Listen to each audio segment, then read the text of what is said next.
All right, for this video, I wanted to cover the U.S. tax issues that implicate creators on platforms like YouTube, Twitch, and some of the other big ones. So I'm getting a lot of questions recently about 1042s, W-8s, 1099 reporting, what kind of tax filings, if any, creators need to complete, whether you're U.S. or non-U.S. And so I put together a video here. I got 7 slides covering a variety of issues. And so hopefully this will help kind of clarify what you might need to be doing, whether you're U.S. or a non-U.S. creator on these platforms. Okay, so as far as what we got in front of us, I want to cover first the types of revenue that you can earn through the platform. Now, the reason why I want to touch on this is because the character of the income that you're being paid often determines whether it's subject to tax and how it's subject to tax and how it's going to be reported. So that's why it's important that we kind of get our bases here with respect to what kind of income you can earn as a creator and then how that impacts your taxes. Then we'll talk about U.S. tax reporting for U.S. persons. Again, you know, if you're watching this and you're a non-U.S. person and you're not used to filing U.S. taxes, I still recommend, you know, walking through this with me on that slide because that bit of background is going to help you. It's going to help you understand how the U.S. then taxes non-residents and how they do the reporting in that way. So we'll cover that, tax issues for U.S. creators, tax issues for non-U.S. creators. And then I want to cover the tax interview process. So when you create your YouTube partner account to get it monetized, same thing with Twitch, you've got to complete a tax interview, all right? And how you complete the tax interview really impacts how that platform is going to pay out your earnings and then what kind of reporting they're going to do, what kind of taxes they may take out. And so we'll also cover the W-8s. And then lastly, I just want to kind of summarize some of the other rules that might come into play here that I'm not addressing in the video because they're perhaps a little bit more obscure. Time for another video, another discussion, and then cover some examples, some high-level kind of summary examples that we'll look at. All right, so let's move on to the first slide. Types of revenue, right? So creators monetize their content in a number of ways, right? We all know this. Now, what I'm going to do in this video is I'm just focusing on the type of payments that can be that go directly through the platform, meaning it's a product or an offering that Twitch has or YouTube has. So when we look at Twitch revenue streams, right, it's the bits, subscriptions, ads that are running on the videos, and then the same thing with YouTube, right? Advertising revenue, memberships, supers, those things that you're setting up through your channel. Right, so I'm not talking about stuff that's third party that can go on be outside of the platform. So if you have Patreon, you know, OnlyFans, if you take third party donations through your PayPal or Cash App, completely separate issues, right? So I can't cover all of that. So I'm just focusing on what kind of income you're earning through YouTube or through Twitch directly, and then how are they reporting all that to you, okay? Now again, the type of revenue here is important. So remember, the type of income stream is important because it's going to change the character of the income, and the character is what drives whether you're subject to tax or not and how it's going to be reported. All right, so let's talk about U.S. tax reporting for U.S. persons.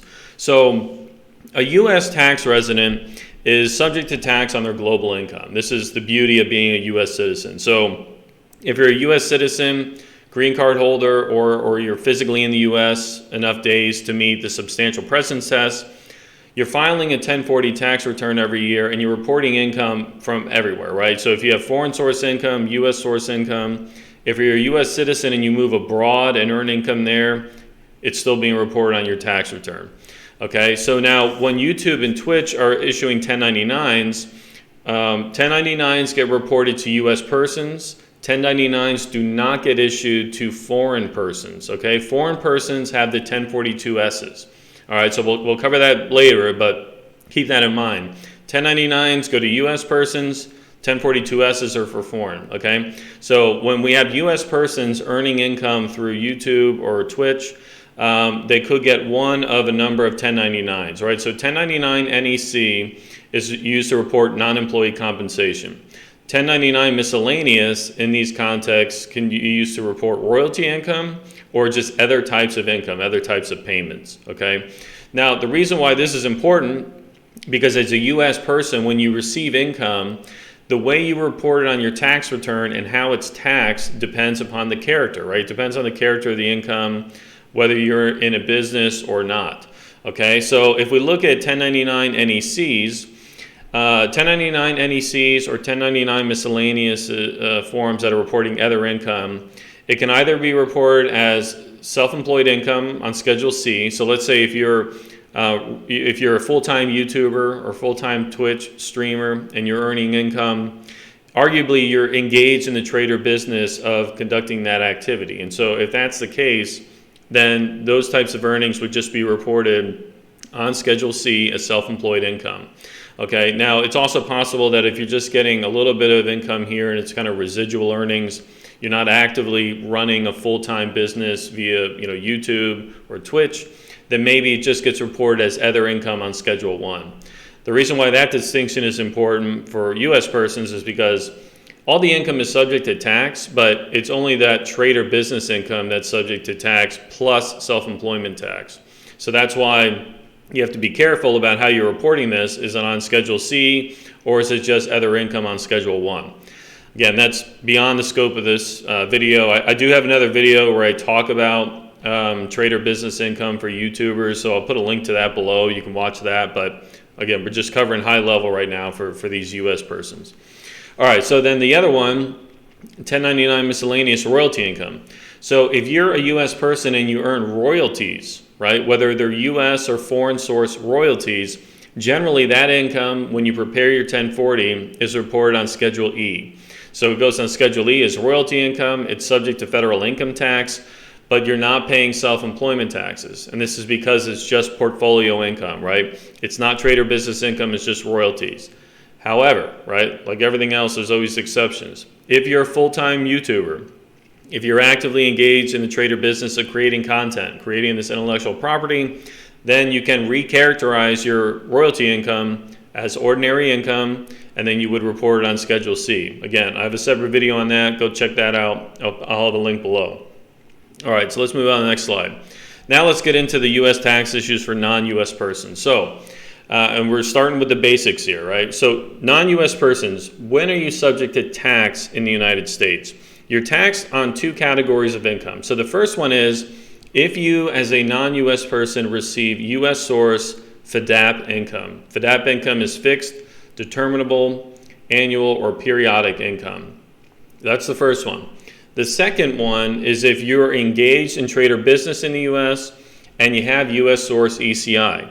Now, let's tackle the FDAP income first. So what is U.S. source FDAP income? FDAP income is income from U.S. sources that's generally interest, dividends, rents, royalties, other types of fixed payments.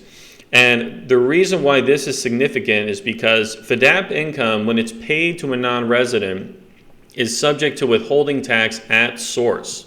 Now, what that means is that whoever is paying you the amount is obligated to withhold tax at source and pay you the difference. This is how the federal government ensures they get paid the tax, because if you're a non-resident, you're generally not paying, you're generally not filing a tax return at all. So in order to make sure that they get the tax, they take it off the top. So for example here, if we have John, he's a resident of Cayman, and he invests in U.S. stocks through a U.S. broker. Now John, after he invests in these U.S. stocks, let's say he buys AT&T stock. If he gets paid out a dividend of $1,000, because he's a non-resident, the broker has to withhold 30% in tax, pays that to the IRS, and then John gets the difference. That is the non-resident withholding tax on FDAP income.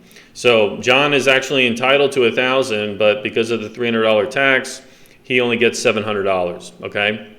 Now, after that's all done, at the end of the year, the broker prepares and files a 1042-S. It sends that to the IRS, and it gives a copy of the 1042-S to the foreign person. And the 1042-S shows the amount of U.S. source income that was paid to you, how much tax was withheld, and at what tax rate, okay? Now, once all that's said and done, there's nothing further that John has to do. If you're a non-resident and the only income you have is from U.S. source FDAP income, as long as the tax was withheld at the appropriate rate, you don't have to file a tax return. You're not doing anything more, okay? It's only if the tax was not withheld properly, or, which we'll cover in the next one below, you're engaged in U.S. trade or business. So now let's move on to the U.S. trade or business issue. So whether a foreign person is engaged in trade or business is a facts and circumstances test. There are no bright line rules. Again, I'm not going to get into the details because I could spend an hour talking about this. But for purposes of this exercise, we're going to assume that, in this case, John, he's engaged in trade or business in the U.S. He has ECI, so he's got to file and pay taxes. So John is a resident of the Cayman Islands. He's engaged in U.S. TOB. His business generates $100,000 in profits. He has $100,000 in revenue, $85K in profit expenses, $15,000 in profits, right? Now, the $15K in profits, here's what John has to do. Because he's a non-resident and he's engaged in U.S. trade or business, he has to file a tax return now to report the income, expenses, and pay taxes on the net profits. So John has to get an ITIN, that's an individual taxpayer ID number. He prepares and files a 1040-NR, reports the income, the expense, and he pays income taxes on those net profits. And it'll be about, in the 2021 tax tables, he would owe about $1,300 on the $15K in profits, okay? So that's the tax reporting that's required if you're engaged in U.S. trade or business. And then remember, if your only income is U.S. source FDAP, all the withholding is at source. You don't have to do anything beyond that, all right? Now, next slide. So what are the U.S. tax issues for non-U.S. creators? So this is where we dive into the YouTube and Twitch issues. So a little bit about sourcing. So under IRC, so that's Internal Revenue Code sections 861 and 862, compensation for services is sourced to where you are physically doing the work, okay?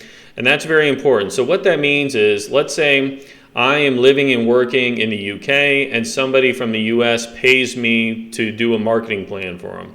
If I'm physically in the UK, that income under US tax rules is foreign source income because I'm physically in the UK doing the work. It doesn't matter that the company that is paying me is in the US. The source of the payor isn't relevant here when it comes to compensation. So for the old rules, right, so the old YouTube rules, the old Twitch rules, if a creator was a citizen and tax resident of a foreign country, let's say Germany, and they're physically in Germany when they're creating the content, right, they're creating their intellectual property, the payouts from YouTube were treated as non-employee compensation. So because you have a creator that's a foreign person living and working in a foreign country, it's foreign source income. Foreign source income is not subject to FDAP withholding. It's only U.S. source income that's subject to FDAP withholding. Here's where everything changed this year. Halfway through the year, YouTube and a bunch of other platforms, Twitch included, are changing how they're categorizing the income. So YouTube, for example, now what they do is they look at all the revenue streams. So they look at the supers, the memberships, the ad revenue, and they say that, okay, now we're going to look at the payouts as royalty income, okay? So income is no longer just being categorized as compensation. Now it's going to be treated as royalty income as well, particularly the ad revenue. And it makes sense, right? When you make a piece of content, you upload it, you made it once, you uploaded it, presumably that'll run forever and generate ad revenue forever. So every time enough people watch it and you get paid out, that's more akin to a royalty payment than compensation because you've already done the work, right? So here's where the U.S. tax and sourcing rules get tricky for royalties. Royalty income is sourced to where the property is being used, okay? So now it doesn't matter where the creator was when they made the video. You're looking to who is consuming the content and who is watching the ads to determine the source of the royalty payment. So if we look here at our John example again, he's a citizen and tax resident in the UK, runs a YouTube channel. Now John completes his tax interview by completing the W-8 BEN, and his YouTube money from the ads, $50K for the 2021 tax year. Now YouTube, when they look at that $50K, again, they're looking at where are John's viewers? Where's his audience? Where are they consuming the content? 90% of the ads were consumed by people living and being physically in the U.S. when they were watching that. So what YouTube is doing now is they are sourcing 90% of that YouTube revenue to be U.S. source royalty income. So now we've got U.S. source FDAP royalty income being paid to a non-resident. It's going to be subject to withholding tax.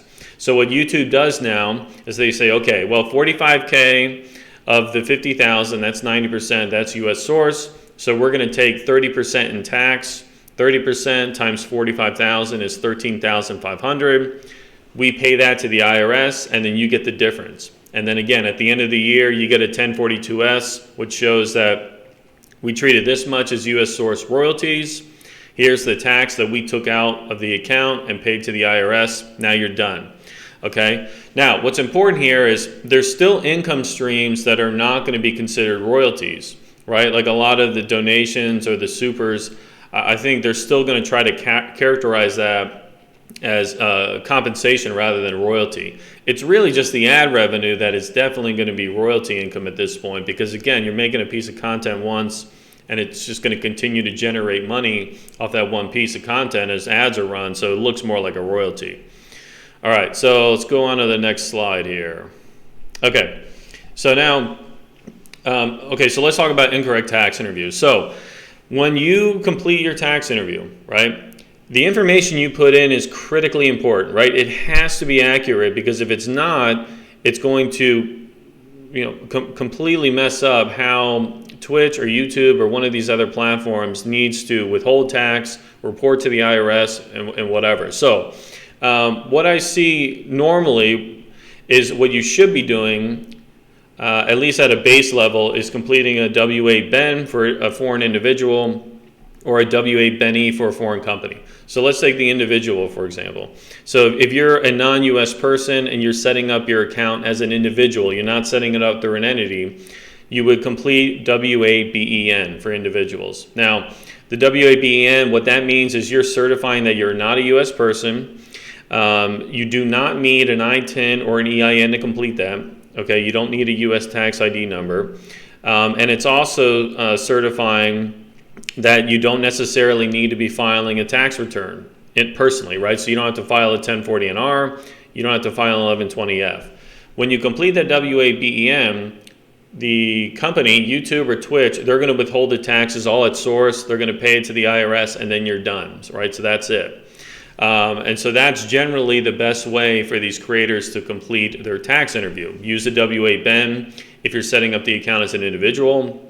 If you're setting up the account with a business account because you have an entity in a foreign country, you would do the W-8 BEN-E, okay? Now, what about W-8 ECI? I've seen this mistake done a number of times too. So what if you were a foreign person and you set up the interview using W-8 ECI? Well, a W-8 ECI is only completed in very unique circumstances. So W-8 ECI is completed when you are telling the company that you are engaged in trade or business and have ECI in connection with that trade or business. That's what you're communicating to YouTube or Twitch, right? Now, if you complete that W-8 ECI and provide that to them, what they're going to do is they're going to treat it as ECI and they're not going to withhold any taxes at all. Now, the reason why they don't withhold taxes is because you are communicating to them that you are going to be the one filing a tax return, reporting your income, your expenses, and paying taxes personally, right? So you're shifting the tax obligation. You don't want them to withhold the tax. You're going to take care of it yourself. So you're going to file a return. You're going to report the income, any expenses you might have, and you're going to pay tax at whatever the graduated tax rates are here in the U.S. The catch is that in order to even provide that W-8 ECI, you need a U.S. tax ID number. So if you're an individual and you're setting up an individual account, you're going to need an I-10. So that's an individual taxpayer ID number. You have to file a Form W-7 with a 1040-NR to get that tax ID number. If you're setting up a business account with an entity, you will need an EIN. So EINs can be applied for business for foreign companies using Form SS4, right? So you would need an EIN. You would provide that on the W-8 ECI, and then they would set up your account accordingly. Now the question is, should you be using the W-8 ECI at all? Well, you should really only be using it if you have determined, again, that you're engaged in trade or business and you have ECI. If you don't have that, then you should just go with the W-8 Ben route and then just have the withholding tax taken off the top, right? And this applies to most content creators, right? Most of the time, you're not going to be doing the YouTuber or Twitch kind of platform on a full-time basis. You won't be a full-time content creator, so you're not running an active business. So it just makes sense to not go down this W-8 ECI route and just have them deal with the taxes on their end. Be done with it. All right, so let's talk about the next. Okay, so last slide here. Other rules and some summary examples just to kind of pull all this together for us. So, just one very important point to note here at the top. Everything I outline here is directed towards those non-U.S. creators that are not coming to the U.S. So, if you are a creator and you have to come to the U.S. to do anything, right? If you're filming content, if you're doing partnerships with brands or other creators, your physical presence in the U.S. could create a U.S. trade or business, and it could create an ECI issue. If that's the case, then you definitely need U.S. tax ID numbers. You definitely would be doing W-8 ECI, and you'd have to be filing and paying taxes. Really, what I'm trying to communicate with this is most cases that's not going to be you, right? If you're living and working outside the U.S., you're just doing a W-8 Ben. The withholding is coming off the top. You get a 1042S at the end of the year, which shows the amount of tax that was withheld, and then you're done. That's it. If you're not in that boat, your tax profile is much more complicated. You need to be talking to a tax advisor about your individual circumstances. Okay, so let's look at an example of FDAP withholding, no return needed, right? So we have Frank here. He's a Twitch streamer. And he's a citizen and resident of France, right? So he's streaming from France. He completes the tax interview by providing a W-8 Ben. And because Frank is a French citizen and tax resident, he qualifies for treaty benefits. So he fills out the W-8 Ben that says he gets a 5% withholding tax rate rather than the standard 30%. So this is great for him, right? He gets less withholding tax coming off the top. He earns $100,000 in ad revenues. Twitch tells them, well, $70,000 is U.S. source, so they withhold $3,500 in taxes, right? That's 5% times $70K, the U.S. piece, pays that to the IRS, and then at the end of the year, Twitch sends Frank a 1042S, which has the $70K in U.S. source royalties, the $3,500 in taxes withheld. It'll show the reduced treaty rate of 5%, and then that's it, right? So Frank had all the taxes withheld, so he doesn't need to do a 1040NR. All right. Now let's look at a different example here, right? So we have an example with Kelly. She's a citizen and resident in Bermuda, full-time content creator. So she does this full-time, doesn't have any other day job, earns about $600K in revenue through the platform.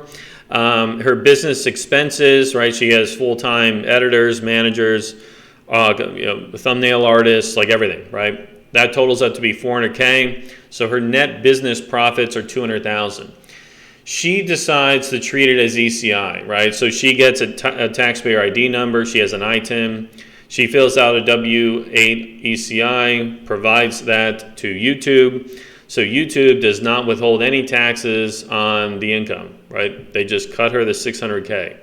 Now, because she's got the W-8 ECI and she's treating it as ECI, she's got to file the 1040NR tax return, report the expenses, report the profits, and then based on that income tax bracket that she'll be in, roughly her federal tax bill is going to be $46,000 for the year, okay?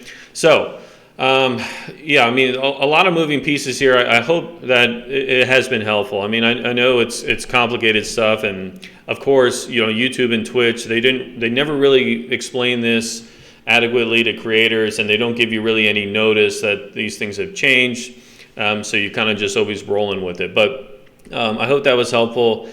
If you let's see, if you do have any other questions, feel free to leave me a comment or question below. And I look forward to seeing you again on the next video. Thank you.